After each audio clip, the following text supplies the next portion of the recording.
Friends, दोस्तों जब भी कोई चोट लगती है तो हम लगवाते हैं टीटी का इंजेक्शन, टिटनेस टॉक्सिन्स। तो ये हमें टिटनेस से बचाता है। अब क्या हो अगर कोई व्यक्ति टीटी ना लगवा पाए और उसे टिटनेस हो जाए, तब कौन सा इंजेक्शन लगेगा? तो उसी इंजेक्शन की बात हम कर रहे हैं कि आपको अगर टीटी नहीं लगवा पाए हैं, टीटी का इंजेक्शन नहीं लगा है और आपको बीमारी हो गई है टिटनेस की, तो कैसे उसको ठीक किया जा सकता है, कौन सा इंजेक्शन लगता है? तो दोस्तों यहाँ पर हम बात करें बेसिकली टिटनेस इम्यूनोग्लोबिन्स, ठीक है ना। इम्यूनोग्लोबुलिन एक इंजेक्शन आता है दोस्तों, ये भी टिटनेस के इंजेक्शन के जैसा ही होता है, वही देखने में सेम होता है, मिल्की भूरे कलर का इंजेक्शन होता है। ये भी वैक्सीन है एक प्रकार से। तो इसे भी फ्रिज में रखा जाता है 2 से 8 डिग्री के टेम्परेचर पे। ये कई नामों से मार्केट में मिल जाता है, टेट ग्लोब या टेटजेम या हाइपर टेट, ये 3 इसके ब्रांड नेम मैं आपको बता रहा हूँ, फेमस है। तो टिटनेस इम्यूनोग्लोबुलिन एक इंजेक्शन है। जब व्यक्ति को टीटी टिटनेस टॉक्सिन्स का इंजेक्शन जो कि नॉर्मली लगता है 10 रुपए का, वो नहीं लगवा पाए हैं, तब ये लगता है। टिटनेस क्या होता है? टिटनेस की बीमारी पहले होती थी बहुत ज्यादा। इसमें आदमी का शरीर मुड़ जाता था, मसल्स के अंदर स्पाज्म हो जाता था, फीवर आ जाता था, ठीक है ना। तो आदमी की हालत खराब हो जाती थी, पूरी की पूरी बैकबोन बेंड हो जाती थी, उसकी रीढ़ की हड्डी मुड़ जाती थी, तो इसे टिटनेस बोला जाता था। कई लोगों में जबड़ा लॉक हो जाता था। तो इस बीमारी से बचने के लिए टीटी का आविष्कार हुआ और ये इम्यूनाइजेशन जो शेड्यूल होता है, टीकाकरण, उसमें ये लगता ही है। तो अगर बचपन से किसी को लगता आया टीटी का, तो उसे कोई डरने की जरूरत नहीं है। लेकिन जो पुराने लोग हैं, उनके समय पे टीकाकरण नहीं होता था, उनको टिटनेस का इंजेक्शन नहीं लगा है या इर्रेगुलर तरीके से लगा है या उन्हें याद भी नहीं है, चोट लग जाती, लापरवाही देते हैं, फिर उनको ये टिटनेस का इम्यूनोग्लोबिन इंजेक्शन लगता है, ठीक है ना। तो ये जो इंजेक्शन है बेसिकली वैक्सीन है, ये मार्केट में मिल जाता है। अगर आपने टीटी का इंजेक्शन लिया है या नहीं लिया है, आपको डाउट है, आपको बहुत ज्यादा अननोन सस्पेक्ट मरीज है कि भाई उसको पता है नहीं कि उसने टीटी का इंजेक्शन लिया, तो उसको लगाया जाता है। या किसी का वैक्सीनेशन सही से नहीं हो पाया, बच्चे का कई साल तक वो टिटनेस का इंजेक्शन नहीं लिया है उनने, तो उनको भी ये इंजेक्शन लगाया जाता है टिटनेस से होने वाली बीमारी से बचाने के लिए। अब ये जो इंजेक्शन है वो बनता कैसे, ये भी समझ लो, बहुत इंटरेस्टिंग है। ये बेसिकली हमारे ही ब्लड से बनता है।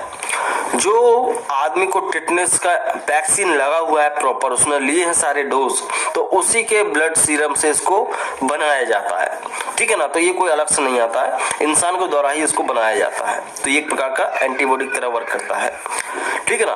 तो टिटनेस इम्यूनोग्लोबुलिन ये इंजेक्शन बहुत इंपॉर्टेंट है, आपको पता होना चाहिए अगर आपको टिटनेस से बचना है तो। अब एक बात करते हैं इंपॉर्टेंट कि भाई किसको जरूरत नहीं पड़ेगी टिटनेस इम्यूनोग्लोबुलिन इंजेक्शन की। तो देखो, अगर आपको 5 साल पहले इंजेक्शन लग चुका है, टिटनेस का वैक्सीनेशन हो चुका है, तो आपको उसकी जरूरत नहीं पड़ेगी। आपको अगर चोट लगती नॉर्मल, आप टीटी का इंजेक्शन लगवा लो, काम हो जाएगा।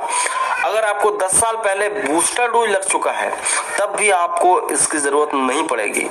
इसकी जरूरत सिर्फ उनको पड़ेगी जिनको पता ही नहीं है कभी टीटी लगा है और उनको चोट लग गई है और बचना है टिटनेस से, तो ये इंजेक्शन लगवा सकते हैं, ठीक है ना।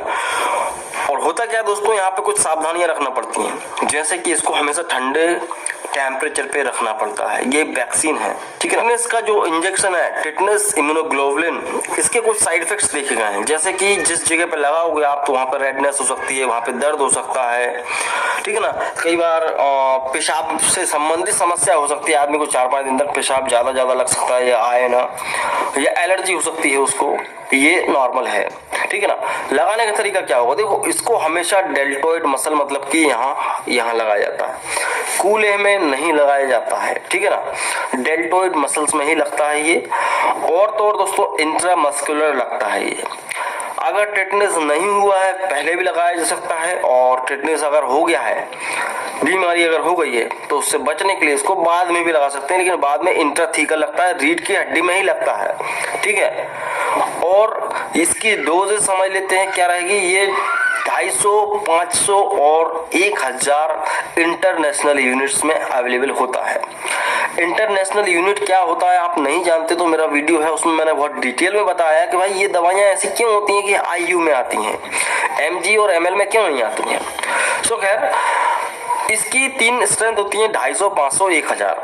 बच्चों की बात की जाए तो उनके बॉडी वेट के हिसाब से 4 इंटरनेशनल यूनिट प्रति किलोग्राम के हिसाब से इंजेक्शन को लगाया जाता है इंट्रामस्कुलर, ठीक है ना।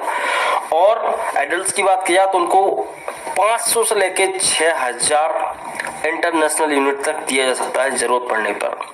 बाकी 500 इंटरनेशनल यूनिट काफी हो जाता है उनको इस बीमारी से बचाने के लिए, ठीक है ना। सिंगल शॉट दिया जाता है, एक ही डोज काफी हो जाता है। तो आई होप आप समझ गए होंगे इस टिटनेस के इंजेक्शन के बारे में, जो कि बहुत इंपॉर्टेंट है, कई लोगों को पता नहीं होता है। वीडियो आपको अच्छा लगा है तो प्लीज से लाइक कर सकते हैं और चाहे तो शेयर कर सकते हैं वीडियो को, ताकि दूसरों लोगों के काम आए। और अगर आप हमारे चैनल पर नए हैं तो चैनल को सब्सक्राइब जरूर करें, इससे मुझे मोटिवेशन मिलता है, ठीक है। और कोई कमेंट है, कोई क्वेरी है तो मुझे कमेंट कर सकते हैं। तो मैं मिलता हूँ आपसे अगले वीडियो में। जय हिंद, वंदे मातरम।